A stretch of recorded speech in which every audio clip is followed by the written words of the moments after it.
सामने लाई है। जो ठेका प्रथा ऐसे शुरू हो गई थी ऑफिसेज में, मैं तो खुद राष्ट्रीय बाल अधिकार आयोग में रही हूं, मैं जितनी भी जगहों पे रही हूं मुझे ये दिखाई दिया है वहां पे कि कोई आप एक पीएन भी अपनी मर्जी से नहीं लगा सकते हैं, कोई तरीके से नहीं लगा सकते, बल्कि पता नहीं कोई कहां से ठेकेदार आएगा और वो आके सारा डिस्ट्रीब्यूशन कर देगा। माने इस तरीके से अथॉरिटीज चल रही हैं, इस तरीके से देश चल रहा था, तो ऐसा लग रहा था कभी देश भी ठेके पे ना चला जाए, इतना कॉन्ट्रेक्चुअल पोजीशन हो गई थी देश की। तो आज जिस तरीके से वो कह रहे हैं कि आपको लगता नहीं देश ठेके पे चला गया है?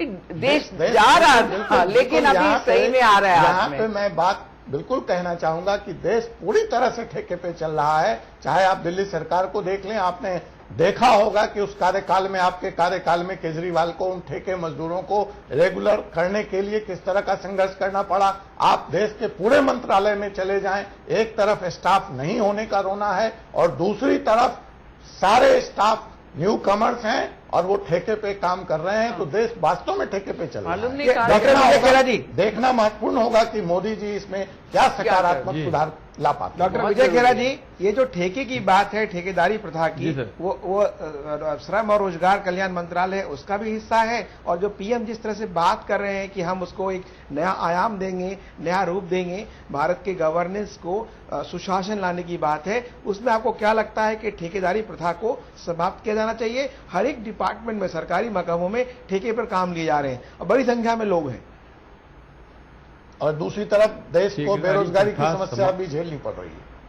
ठेकेदारी प्रथा समाप्त हो या न हो ये महत्वपूर्ण नहीं है, महत्वपूर्ण ये है कि पारदर्शिता हो उसमें, चाहे काम सरकार के लोग करें, चाहे उनकी पब्लिक अंडरटेकिंग के थ्रू हो और चाहे ये कई ठेकेदारों के थ्रू हो, पारदर्शिता उसमें होना चाहिए।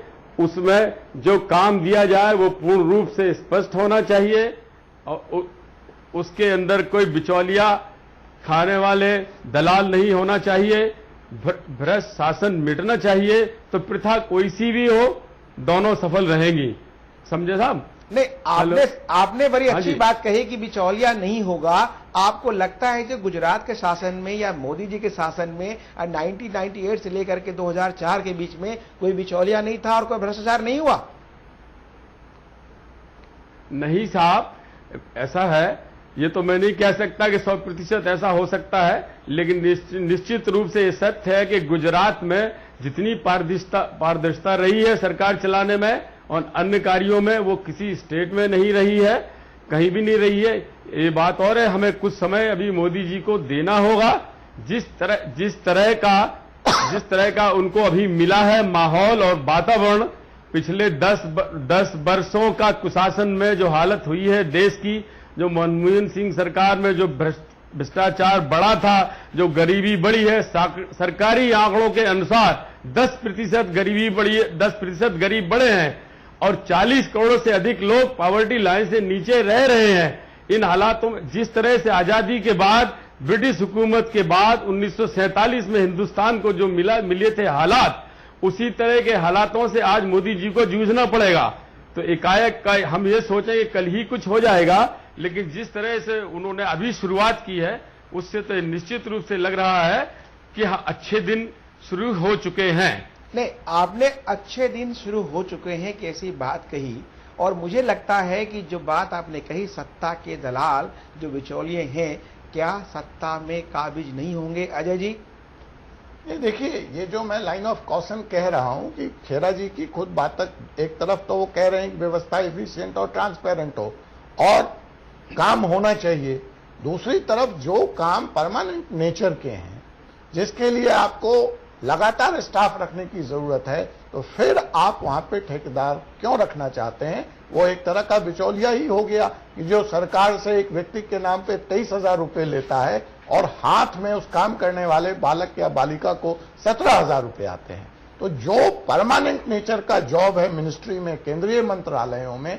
वहां तो भारी संख्या में नियुक्ति होनी चाहिए। और यह देखना महत्वपूर्ण होगा कि मोदी जी समस्या के इस नब्ज को पहचान पाते हैं, पकड़ पाते हैं। जो उन्होंने आज अपने सेक्रेटरीज को, डिपार्टमेंट के मंत्रियों को अपनी अपनी कार्यप्रणाली, अपनी रिपोर्ट पेश करने की कही है, उसमें ये चर्चा आती है नहीं। यहां पे एक महत्वपूर्ण बात और मैं कहना चाहूंगा, जो अब तक मैं देख पा रहा हूं कि मोदी जी न सिर्फ इन ब्यूरोक्रेट पे डिपेंड है, न अपने मंत्रियों पे डिपेंड हैं। उनकी अपनी एक कार्य प्रणाली है और उसकी तहत जो बात मेरे तक पहुंची है कि अभी ही प्रधानमंत्री पद की शपथ लेने से पूर्व उनके अपनी टीम के 5-5 लोग संसदीय क्षेत्र में मौजूद हैं, जो वहां से 5-5 अच्छे कामों की लिस्ट। जी, हमने ये जो खबर बता रहे हैं आप, ये सबसे पहले हमने अपने चैनलों पे ब्रेक की थी खबर। बहुत अच्छा, आपके चैनल पे तो वो खबर भी ब्रेक हुई थी राकेश जी। मैं उस दिन चर्चा में यहाँ शामिल था जब हमने कहा था कि मंत्रिमंडल छोटा होगा। आपको याद होगा जब हम लोग यहाँ पे कयास लगा रहे थे कि कैसा मंत्रिमंडल होगा, तो मैंने एक लाइन दिया था कि minimum government and maximum governance, Gujarat का मॉडल वो लागू करेंगे। लेकिन ये सारी जो ताजगी है ये बहुत अच्छा है। और अगर मैं कविता की 4 पंक्तियों में कहना चाहूं कि आप अगर इजाजत दें तो शायद पूरे चीजों को कांग्रेस का रूल और इनकी नई चीज उसमें समाप्त हो जाएगी।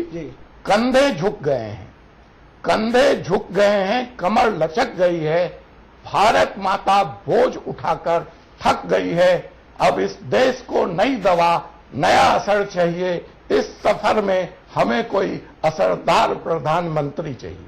सरदार नहीं चाहिए, असरदार चाहिए। असरदार चाहिए। जी, तो संध्या जी, यहाँ बात सरदार और असरदार की नहीं हो रही है, हम उसको कहेंगे प्रभावी प्रधानमंत्री, ऐसा प्रधानमंत्री जो कि वास्तव में रिजल्ट दे सके। डॉक्टर विजय खेरा जी हमारे साथ हैं, ये कह रहे हैं कि चल पड़ी है यात्रा, निकल पड़ी है, सरकार अपनी दिशा तय कर रही है। ये बात आई अभी उन्होंने कंधे लचकने की, कमर झुकने की। इसके अलावे जो देखें जो स्थितियां आई हैं, जो सत्ता के दलाल हैं, वो किसी भी पार्टी की सरकार हो उन्हीं की चलती है, चलती रही है। मैं पिछले करीब 27-28 वर्षों से देख रहा हूं कि जो गवर्नेंस का तरीका है उसमें बीजेपी हो और कांग्रेस दोनों एक जैसे होते हैं। आपको क्या लगता है कि मोदी जी इस परिप्रेक्ष्य में कुछ ऐसा सिस्टम बनाएंगे जिससे कि दलाल दूर हो और पब्लिक का काम हो, आम जनता का काम हो? नहीं, मुझे बिल्कुल लगता है पूरे मन से कि बहुत फर्क आएगा।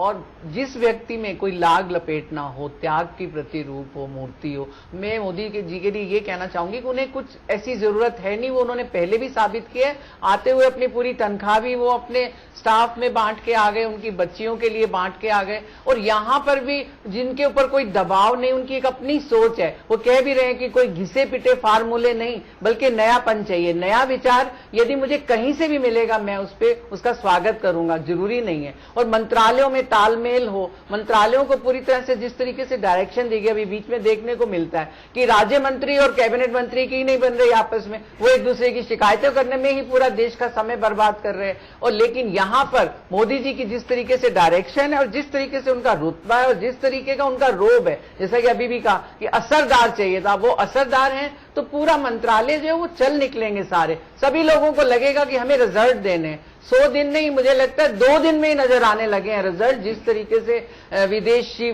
जो हमारे विदेशी मेहमान आए, उनसे जिस तरीके से वार्ताएं करी, मैंने जब से बने 1 मिनट उन्होंने वेस्ट नहीं किया। ये चीज हमारे सामने आ रही है। तो अब उन्होंने जो सूत्री कार्यक्रम बनाए हैं, ये उन्होंने पहले खुद तो अपना ही रखे हैं। जो 10 सूत्री बनाए खुद अपना रखे, तभी दूसरों को कह रहे हैं कि बाकी मंत्री जो है वो भी जान ले कि ये सूत्र आप अपनाइए अभी फिलहाल। और देखिए धीरे धीरे आपको और भी सूत्र मिलेंगे बहुत सारे, क्योंकि उन्होंने एक डायरेक्शन देनी है, एक दिशा में देश चल पड़ा है। लेकिन अभी अब एक पहला ही कदम उठाया है, इसे धीरे धीरे मंजिल भी मिल ही जाएगी। नहीं, बहुत अच्छी बात है, मंजिल मिल जाएगी। डॉक्टर विजय खेरा जी, बात समन्वय क्या है, तालमेल का है। उस समन्वय और तालमेल में आप देखें कि पिछली कई सरकारों में, एनडीए की सरकार, यूपी की सरकार में मिनिस्टर ऑफ स्टेट जो कैबिनेट मिनिस्टर और जो राज्य मंत्री में समन्वय का अभाव रहा। पिछली बार यदि आप याद करें 1998 से लेकर 2004 के बीच, तो एमओएस थी सुमित्रा महाजन जी, वो लीडर बन गई थी, अटल जी के पास शिकायत करने गई थी कि हमको जो हमारे कैबिनेट मिनिस्टर है काम नहीं देते, हम सिर्फ लाल बत्ती में घूमते हैं, आते हैं, बैठते हैं और चले जाते हैं। इस बार भी कुछ ऐसे राज्य मंत्री बने हैं और राज्य मंत्रियों का जो गवर्नेंस में जो रोल है वो खास नहीं दिखा है पिछले 20 वर्षों में। चाहे नरसिंह राव की सरकार हो, चाहे देवगौड़ा की सरकार हो, चाहे उसके बाद अटल जी की सरकार हो, मनमोहन सिंह की सरकार हो, आपको लगता है कि इस बार ये जो उन्होंने विभागों का बंटवारा किया है बड़ा अलग ढंग से किया है। कैबिनेट मिनिस्टर जो स्वतंत्र प्रभार है उनको भी दे दिया है कैबिनेट मिनिस्टर का पोर्टफोलियो, और फिर उसके साथ राज्य मंत्री हैं। तो ये जो इन्होंने बनाया है, इसको लेके बहुत ही कंफ्यूजन है, तालमेल का अभाव और ये जो भ्रम है, उसको लेके आप क्या कहना चाहेंगे?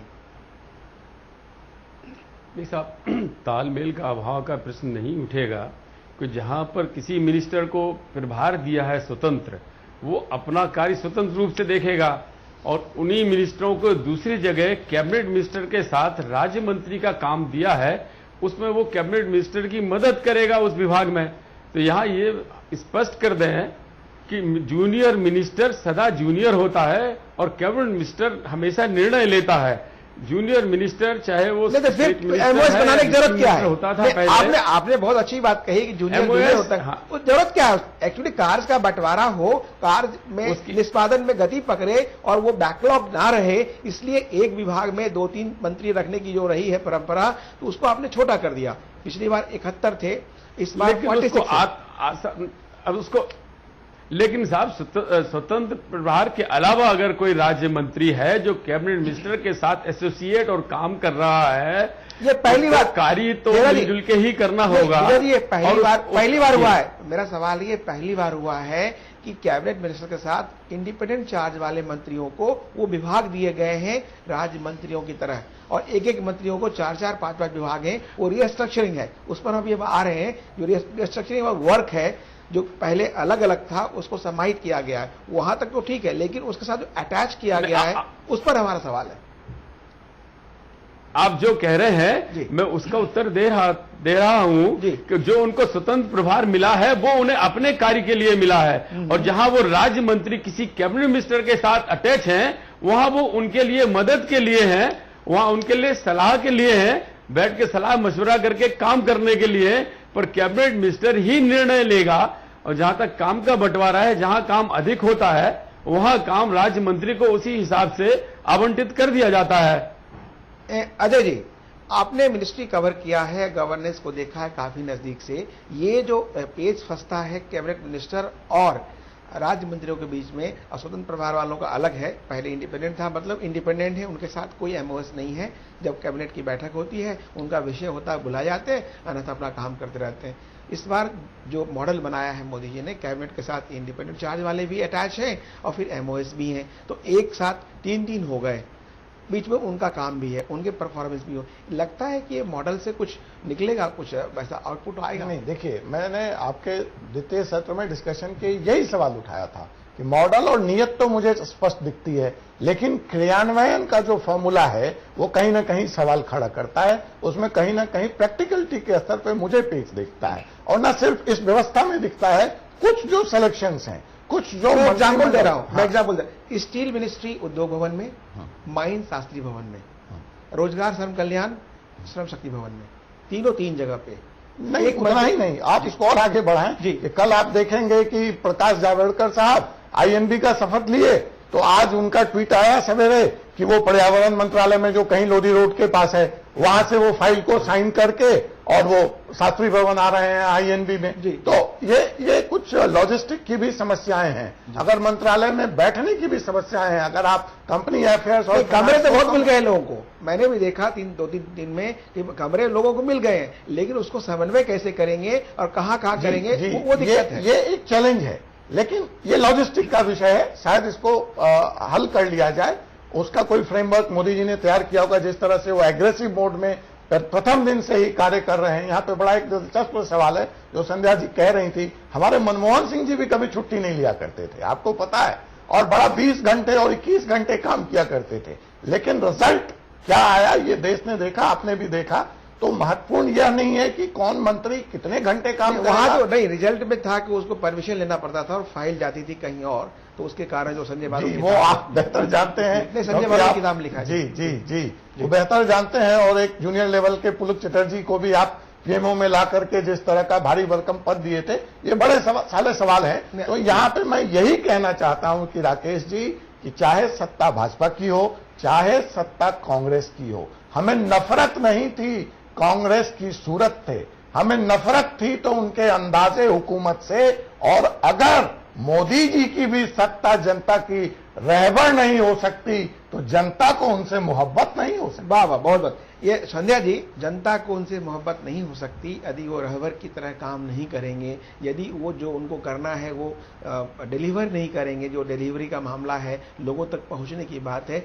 आपको क्या लगता है कि मोदी जी ने जिस तरह से अभी देखिए आप हरियाणा से एक मंत्री हैं, 2 मंत्री हैं आपके, तो हरियाणा तो ठीक ठाक है आपका, चूंकि चुनाव का मामला है। महाराष्ट्र से भी है, उत्तराखंड से, हिमाचल से, राजस्थान से, छत्तीसगढ़ से एक है, मतलब छत्तीसगढ़ से एक है। हाँ, एक है। तो ये जो